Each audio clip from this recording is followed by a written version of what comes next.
भोटावा हम कैनी सपोटावा तबे करतानी अत्याचार। अजी देई के भोटावा हम कैनी सपोटावा तबे करतानी अत्याचार। गरीब परिवारवा होता बेघरवा करी न तनिका विचार।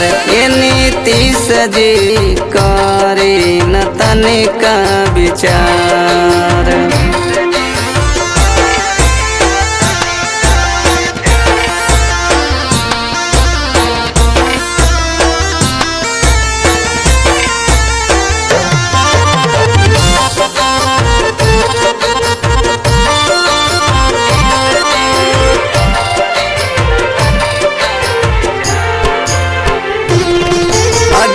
एकदम अचानक नहीं घरवा उजाड़ती पहले तो कहीं रहे के जुगाड़ दी। अजी एकदम अचानक नहीं घरवा उजाड़ती पहले तो कहीं रहे के जुगाड़ दी। अरे सोचे के तन को समयो न मिलल हो गई कितना लाचार। गरीब परिवारवा होता बेघरवा करी न तनिका विचार। ये नीतीश जी करी न तनिका विचार।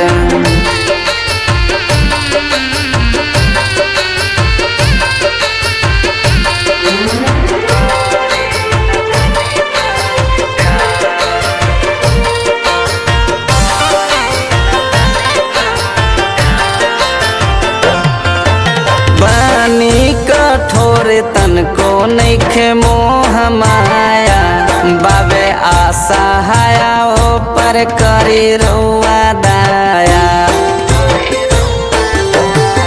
अरे बानी कठोर तन को नइखे मोह माया बाबे आशा हाया ओ पर करी रउआ दाया।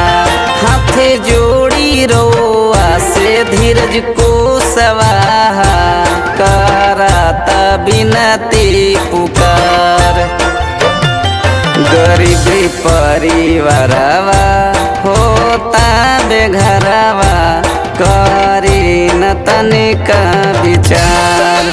नीतीश जी करी न तनिका विचार।